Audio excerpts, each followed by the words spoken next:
What really hit was this thing called Rhythms of Comedy. I like an escalator, man, because an escalator can never break. It can only become stairs. Pretty quickly, the numbers started going up. I started getting a lot of positive feedback. And one day, I just went, oh my God, all these videos are in English. This is limiting how many people can enjoy them. And so then I started brainstorming ways that I could remove language from the videos. What if I could sort of do impressions on the drum set?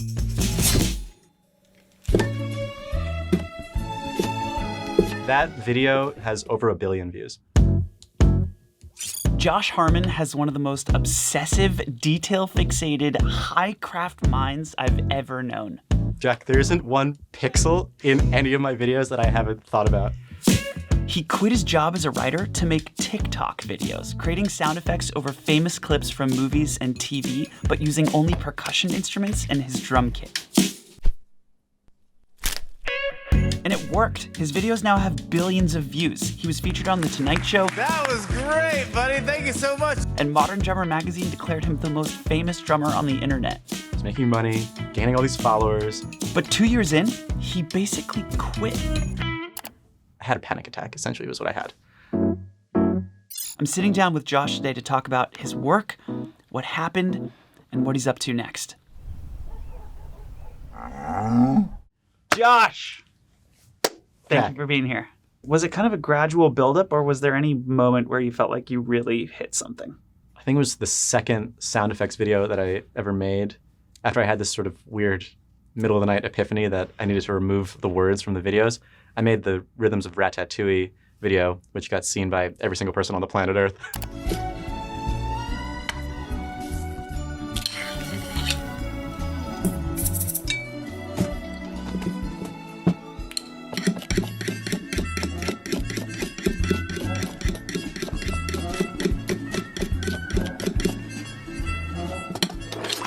Was the goal, I mean, like, as you were doing that, what were you trying to do? Like, were you trying to reach more people? Were you trying to make a living? Were you trying to or were you was it just playful? It was purely playful, which is why I think those early videos are so much fun, at least for me, to watch, just because there was no agenda. I just genuinely was really curious about this thing, and that became contagious where other people, it's such a niche thing, the rhythms of jokes. But thousands of people suddenly became interested because I was so into it. I think that's the first time I discovered you. It was an interview with a guy who was talking about the movies. You know, my favorite thing about the movie is like it feels like a movie. It feels like a real, like, you know, go to the theater, film, movie. But you know, you kind of, the reason why you go to watch something on the big screen. The reason I was excited about it, because I've seen 1,000 videos where people play music over something happening, but yours were the best. Your hits were right on every single word. The like dynamics of the drums, the sound of the drums, everything felt like it was perfectly beautifully tuned to match the interview. And what attracted me to it was like just the technical excellence of the execution. Wow. Like, you just freaking nailed it. Out of like a sea of people who are doing that on the internet, yours are just so good. And I like jumped for joy when I saw the first one. Can we watch one of those early clips? Yeah. What have I been doing? This is the very first one I ever did. Everybody says to me, hey, you don't do the show anymore. What do you do? I'll tell you what I do. Nothing. I mean, what's so interesting, and again, maybe we can get a little like musical about this too, because I think it feels incredibly musical the way you do it. Obviously, you're not thinking about time signatures. Obviously, you're not even thinking about tempo. There's so many tempo changes. It feels so fluid and yet so natural. I'm curious, like, what you learned about speech and speech patterns. Were there any patterns that you saw developing in how people told jokes and spoke in general?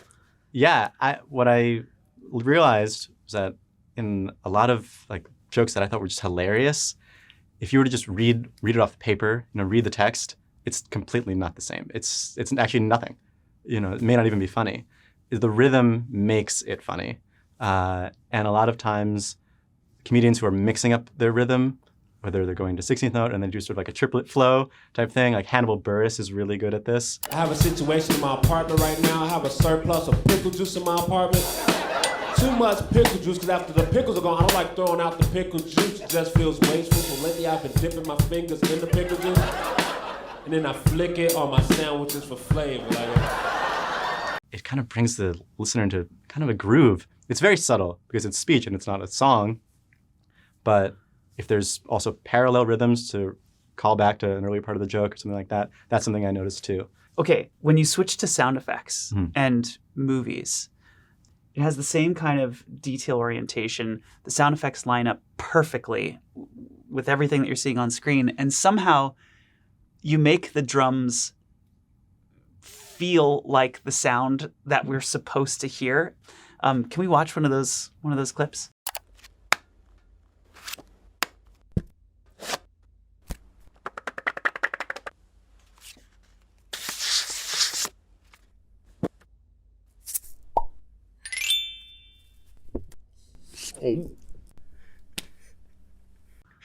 So yeah, I mean the whipped cream coming out of the can is insane. How do you figure out what to do to make it sound like it looks?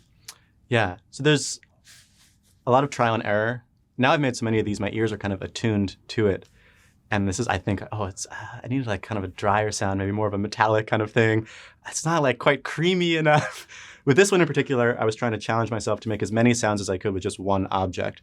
And so I picked a stack of index cards. The first sound I actually had was the like chocolate sauce coming out of the can, and I knew that could be like a wobble type of thing. And then I was like, maybe I could kind of do this whole scene just with the cards. And I love the sort of like sonic illusion that you're talking about. I spend a lot of time watching magicians on YouTube. I take a lot of inspiration from them. And I like incorporating that sort of thing. And actually a lot of the, like my body language, my posture comes from that. Yeah, this like from studying some body language stuff of magicians a lot of time, show that this is trustworthy, this is suspicious.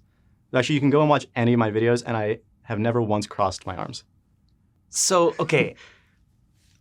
What else might not people know about that you're doing in these videos? Yeah. Here, just pull up like a freeze frame of it. So that's a big one, the body language. Also the clothes that I wear. I wear a lot of red. It's the most attention-grabbing color.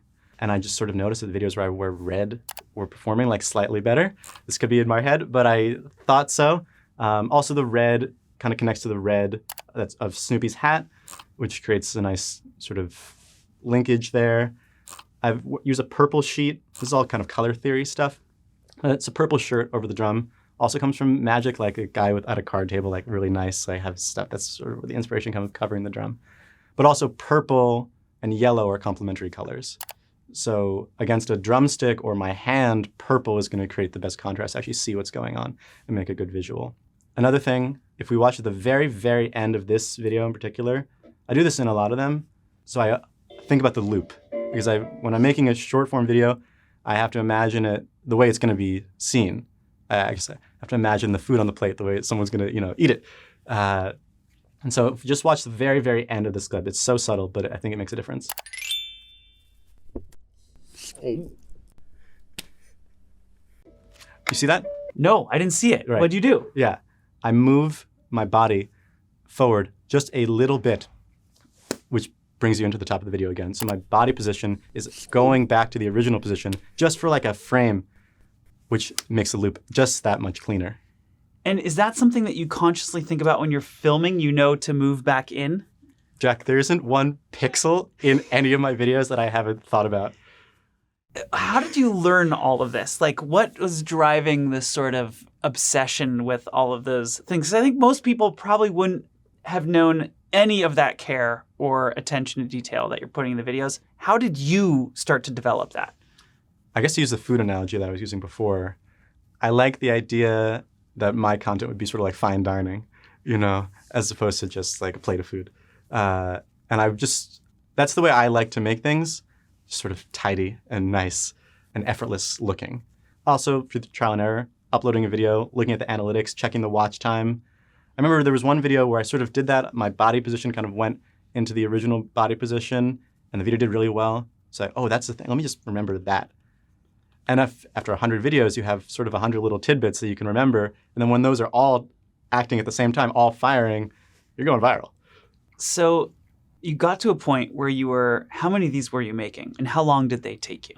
Probably all day once I have the clip. I should do this. I should release like a blooper reel or something, because I'll start it and I'll be like, I'm not smiling enough. Restart. I crossed my arms by accident. And what Restart. are you filming on? Just my phone. Just this right here. But I have lights, and that black background is just a bed sheet that is duct taped to the wall, and there's a laundry machine right outside the frame, and an exercise bike on the other side. It looks like you're in this great studio. Yeah. Yeah. That's my parents' basement.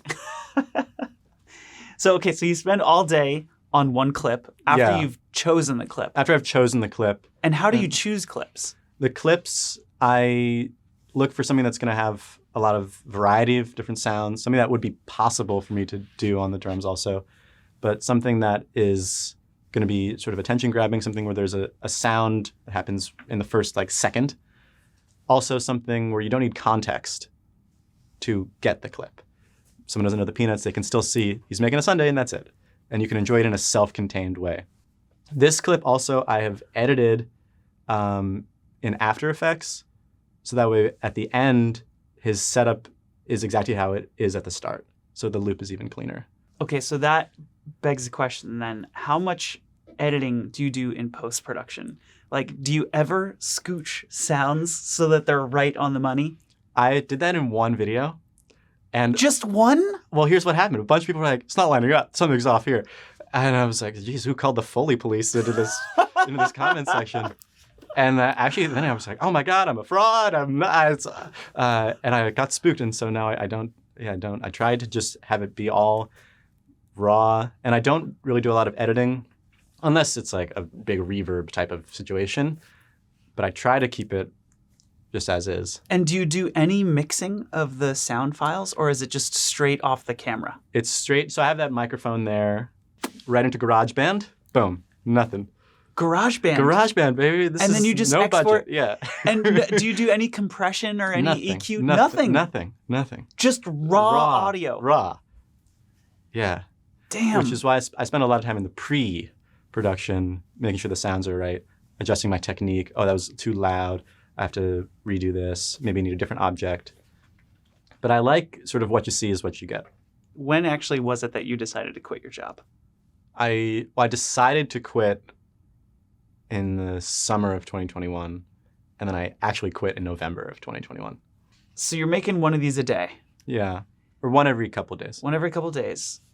You've quit your job. Mm-hmm. What gave you the confidence that you could quit your job to do this? And what was your job? I was a writer for the Today Show on NBC. Yeah, which is this big swanky job that a lot of people would kill to have. And I was very lucky to have that job. But we would be in these meetings, and I was just sort of could feel myself distracted, thinking about what video I was going to make later in the day. And I just felt that pull. It gets stronger and stronger and stronger. And then, but I had no plans to quit until a brand deal came a-knocking, and I was offered for, I think it was 4 videos, more than my entire year's salary at the Today Show. So I quit. That's the moment you quit? Yeah.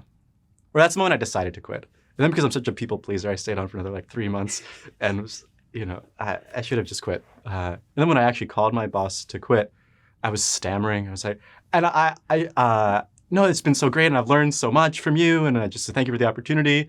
But I think I want to maybe pursue some other things. And my boss was like, oh, to make videos. And I was like, oh, you watch them? She's like, yeah, they're really good. You should do this. How nice. It was a nice moment. And she and I still keep in touch. Lisa, she's great. But yeah, that's what I did. Also, it was nice because I would usually finish that job by 2 p.m. because it's a morning show and everything sort of happened in the morning. I would have the afternoon free and I can't go to sleep at 2. That's originally sort of why I started making the videos. Another reason, because I had time in the afternoon. Everything kind of lined up. And then you just, from there, quit your job, went full time into making videos, you had at least a year's salary. Mm-hmm. How did it go from there? Like, did you start getting more brand deals? Did you keep the pace of making up videos? Where did that go? Yeah, I kept the pace for a while. I kept the pace for like a year.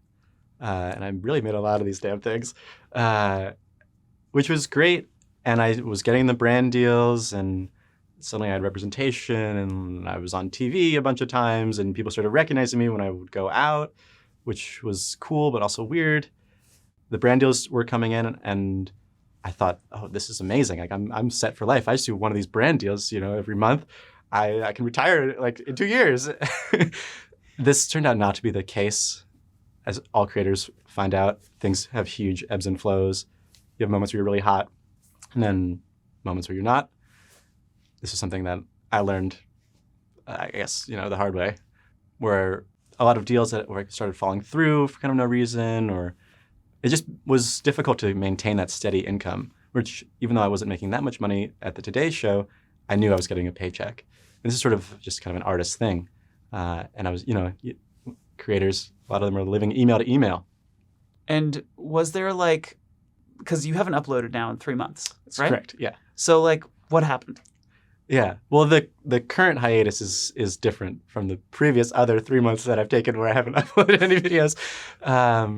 Well, I was just making a bunch of these things. I was also living at home with my parents. I was making money. I was gaining all these followers, getting all these views, getting all this recognition. So I was getting it's kind of richer and richer in all these aspects, and poorer and poorer in terms of life experience. 'Cause I was spending all day inside in the basement, no social life, just cranking these things out.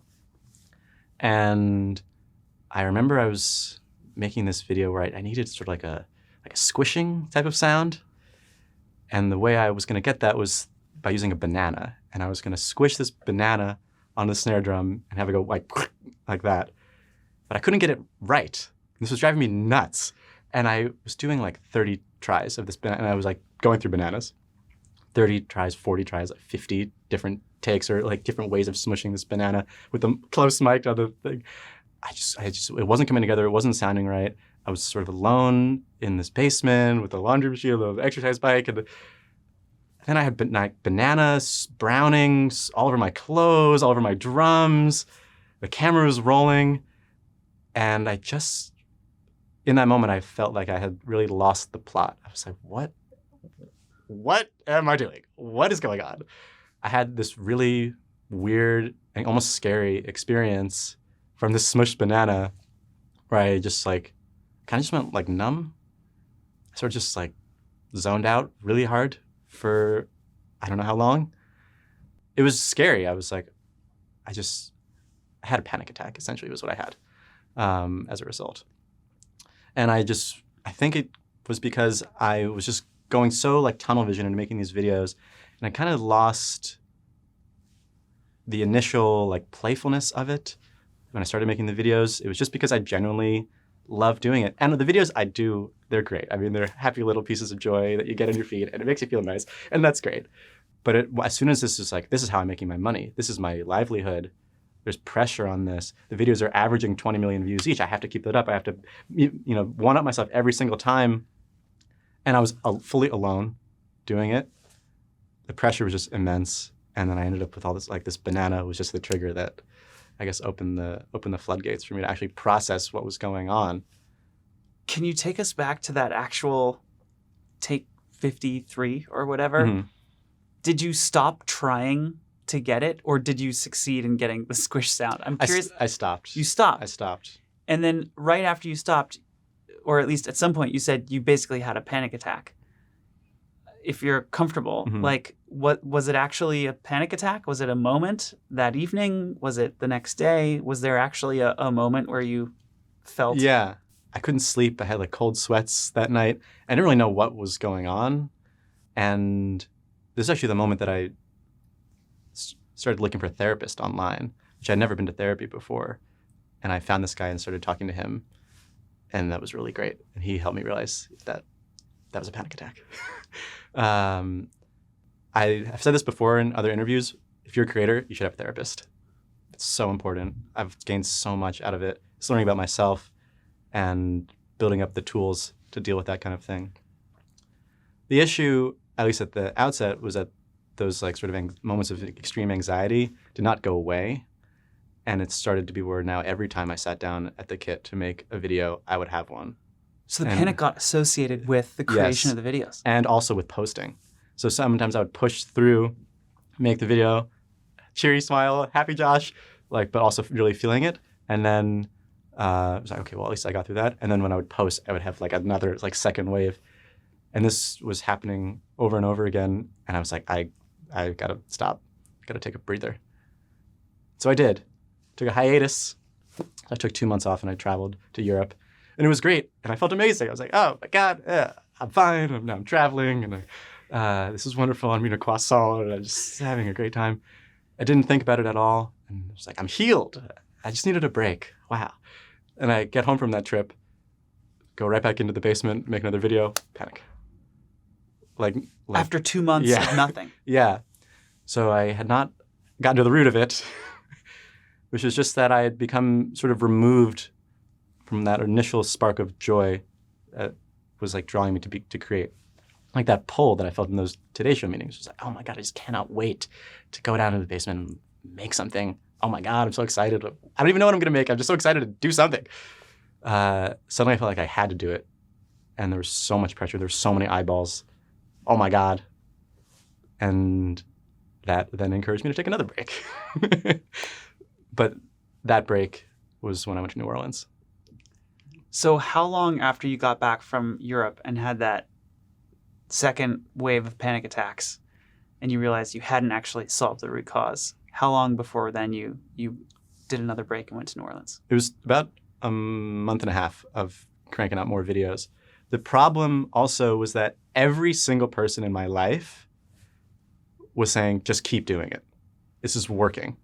You're getting millions and millions of views, tens of millions of views on every single one. This is your ticket. This is your moment. Don't blow it. That is not helpful. What gave you the confidence to ignore the advice of everyone around you? I don't think I had confidence to ignore it. I just felt like I just couldn't listen to it because I was not capable of it. Which, same result. I think it was just, how your life feels is more important than how it looks. And my life did not feel good at all. I mean, to the outside observer, all these followers, a blue check mark, millions of likes on every video. Oh my God. But I was just sad and not fulfilled by the work anymore. And I just needed to switch it up. I knew this. I had a feeling, similar sort of pull. I was but being pulled to something else, something deeper. So all in all, before that second wave, it was about 2.5 years that you were cranking these out? Yeah. 2 years. And at that point, you went to New Orleans. Why? Why New Orleans? Where did that pull come from? What was the gravity that took you there? I went to New Orleans because one thing that really surprised me about, becoming a professional drummer was how little I was playing the drums.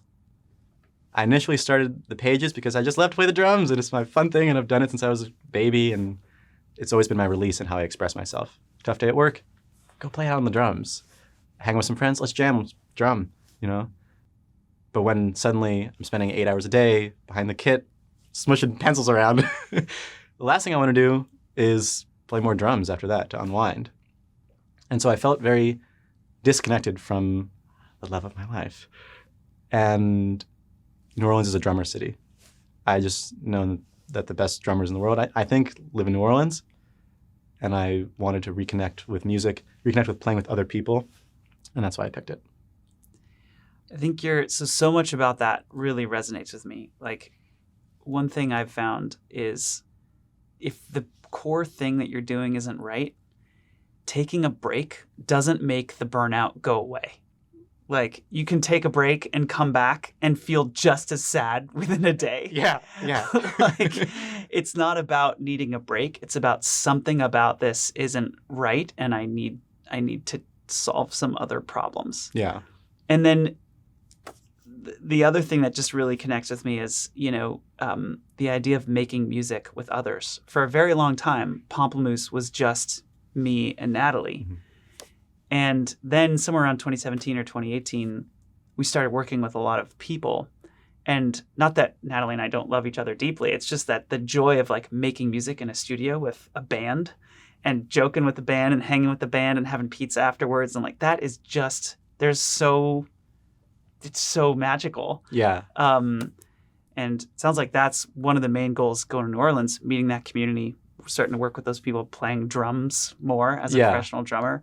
How did you kind of get into the scene and start doing all that? Because it sounds like you didn't really, it's not like you were walking into a bunch of ties in a network that you already had. You just showed up in a city. I knew 0 people, which is one of the craziest things I've ever done, honestly. Just go to a new city with no connections, not knowing a single person. I just rented a house and went. The first night that I was there, I felt that old familiar feeling, panic bubbling up, because initial like touchdown in New Orleans was euphoric. I was like, oh, yes, I left home. I'm flying now. I'm in a new place, restart. But then the sun goes down and I've got no one to eat dinner with. I don't even know where to eat dinner. And I'm just like, oh my God, I really know 0 people here. And I had that strong desire to just like stay in, isolate. I forced myself to go out. And I went into the first jazz club I saw. The drummer who was playing, as soon as I walked in, recognizes me and goes, oh my God, you're Josh Harmon. I love your videos. Come and sit in. And I did. And then it was great. And the guy who was leading the band was like, oh my God, who are you? Like, oh, I said, I'm Josh. I just got here. He was like, are you free Friday? And I said, yeah. And he said, you're hired. Hired for what? To play the gig. Then he needed a drummer. And it just went from there. And so then I did that Friday gig and someone was in the audience there who heard me and was like, oh my God, are you free Tuesday? I need a sub. Yeah, I am. I'm free 24/7. And it just snowballed from there until I was performing every night. Every night? Basically every night, something to do, either sitting in or playing, subbing for someone. And then I got a regular Friday gig very, very quickly. In New Orleans also, there's just so much music. There's so many gigs and so many people working all the time in music. And so if you can hang, it's possible to do. And you're not doing brand deals anymore. Well, I'm not doing anything anymore. Well, you are. Yeah, right. You're playing gigs. Yeah, I'm playing these gigs, but nothing public facing, nothing public facing on the internet. No videos. No videos at all. I used to, when I would have a gig, sometimes would bring my phone and my tripod and stream it on TikTok, and then in the set break I'd be checking like, oh, how many people are watching? What do they think? I stopped all that. I stopped filming, or even which was the best. I stopped waking up and being like, oh, what video am I going to make today? And just started thinking, oh, what am I going to do today? Which was nice for a time. It's getting to the point now where it's like, I should probably go back to making something. But now, having had this great New Orleans experience, I feel like whatever I decide to make next, they'll have a bit more heart in it. And of course, when I started making these videos, it really did have the heart in it. And I still love them. I still am very proud of them. But it's time for something new.